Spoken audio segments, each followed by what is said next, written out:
the fact that,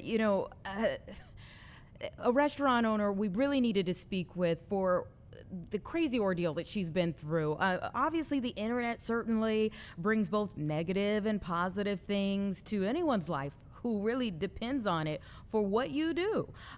Just think about it. Do influencers, if they post about a great place to eat, does it make you want to try that same place? For me, yeah. Does it possibly keep you away if it's a bad review? Well, this restaurant owner says a star rating can make or break a business, and after what she's been through, she definitely has a story to tell. So Alpana Singh, the owner of Alpana Restaurant, is joining me now to talk about it. Thank you so much for your time. Thank you for having me. If you told me a week ago that I would be the victim of an extortion attempt for somebody holding our digital reputation hostage, I'd be like, okay, that sounds good. But that's exactly what happened. I was sitting at home on Saturday and I got this text message from my manager. She's like, we just got 15 one-star reviews. I'm like, what are you talking about? And I remember I was online on Instagram and my friend Mari has a restaurant called Show. And this happened to her a week and a half ago where somebody came in, left a bunch of one-star reviews, tanked her rating from like a 4.8 down to a 3.9. And we all know, like, just intuitively when we're looking for a place to eat or somebody recommends a place, we look at it. And if we see a 3.9, we're like, ooh, what's wrong with that place, right? We're so now driven by these scores and how they drive our behavior and decision to go and, frequent a business. We're just becoming increasingly reliant on these platforms. And so I immediately freaked out. I'm like, oh my gosh, because our score went from 4.5 down to like 4.1. And it's such a helpless feeling because it's not like there's tech support at Google. It's not like there's a phone number you can call. So I just went in and started reporting them and just hoping that somebody at Google would see this. And then I reached out to Mari and she told me that there's actually this situation is so prevalent now with people bombing one stars, and you're probably wondering why they want to do this, and it's an extortion attempt because one of the reviews said, please contact me to get these one stars removed. So you contact them via WhatsApp and they're like, send me $500 and I'll delete the reviews. Of course I didn't do that because Google tells you to not respond, don't engage, because it can actually make it worse, because then they know you're a live target. And then they'll say, send me 500 more, or I'm going to do 30 more reviews. And, for business, when people look at that rating, that's our lifeblood. That's our digital reputation, like I said. And so it was really unnerving. So Mari told me that there's now there's a merchant extortion form that you can fill out. That's how prevalent this is. And it's been happening to restaurants all over the country, actually all over the world. It happened to a bunch of restaurants in Montreal recently, happened to restaurants in Philadelphia, in Florida. So it's, happening in Chicago, obviously. And what's interesting is the names that were used and the type of reviews that were left were the exact same names and reviews from the folks that got hit in Montreal and also Mari. So they're targeting restaurants in hopes of, extorting money out of them, which is really unnerving. Yeah, it's a big difference from a person coming in not liking their experience and leaving a review versus like a bot farm. Correct. Yes. And I think any restaurant or business owner will tell you, we don't always get it right. Right. We don't. But I also don't wake up in the morning thinking how I'm going to ruin somebody's birthday. We're human.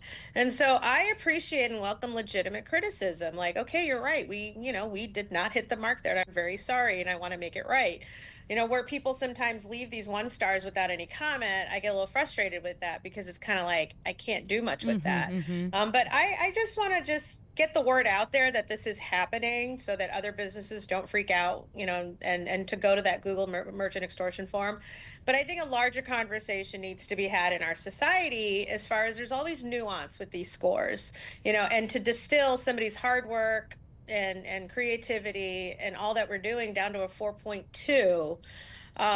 It even as I say it, it sounds kind of silly, right? And so I think, I hosted a TV show for years where we had 3 everyday Chicagoans that recommended a restaurant, and that word of mouth, I think, still holds weight. Just get recommendations from your friends, look at it, look at the the reviews for the photos. I mean, they are helpful. I use them myself, but also kind of like Rotten Tomatoes, where, if a movie gets 76%, like, I'm not watching that, and that's from an artist perspective, that hurts, that somebody doesn't want to watch my movie because it only got 76%. Yeah. I mean, you see where I'm going with I this? absolutely do. And that's kind of one of the things I wanted to ask you about, the toll that all of this has taken on you.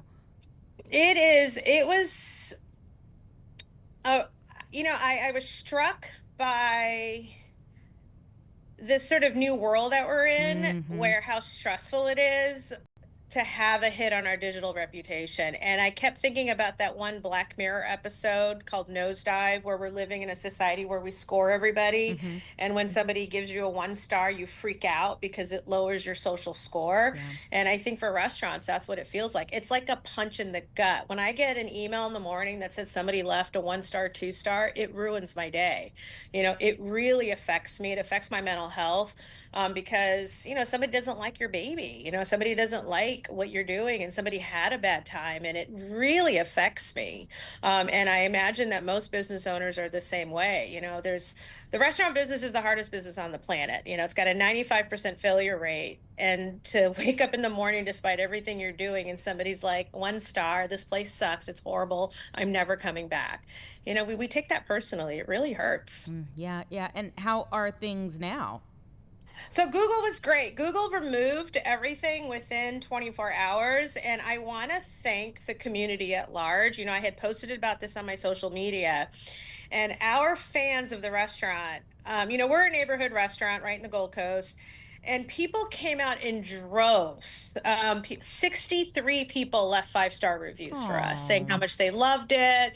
They came here for their birthday, how special we made them feel. So I got to say, it was not a pleasant experience to go through, but it was worth it just to have all that warmth and love and support. I mean, I left a message on my social media to everybody to thank them. I said, your love and your support from the community helped me get through this. So I was very appreciative of that. And we actually reached out to Google Reviews before we spoke with you. They haven't responded to us yet. So maybe we need that 24-hour turnaround too. I don't know here. What would you like to see done differently to prevent this from happening to other people? So I think in an ideal world, I don't know anything about running a tech giant. I make burgers and pasta, right? I think it would go a long way if there was some type of a verification system where you have to digitally check into a place before you can review it. So your location data matches up that you are actually at that place. Because right now, good or bad, somebody can leave a review from, a beach in Thailand and give me a 1 star. Yeah. On the reverse of that, I can also go to 35 of my friends and say, hey, leave me a 5-star review. So it makes me question how accurate that number is. Yeah. And it's not foolproof, right? Because people can manipulate it in either direction. But I will also say that I just am so blown away by how important that score has become. Back in the day, if a food critic came in and gave you a good review, you were set for a year, right? If you were restaurant of the year, if you won like a James Beard Award, I mean, you were set. And nowadays there's all these other influences coming in, no pun intended, but yes, you've got your influencers in TikTok, but 90% of all searches are done via Google. They have 90 to 92% market share. And the first thing people see is that digital storefront of your score. And we're human. And when we see a 4.1, we're like, I don't know. I was at a cocktail party last night, and this guy told me that his friend won't go to a restaurant if it's below 4.4.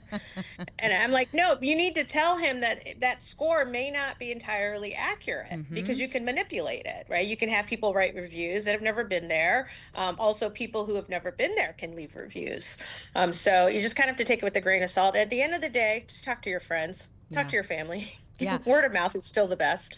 I've often seen, or and heard that, when you look at reviews, if they're all good or all bad, that's probably a red flag either way.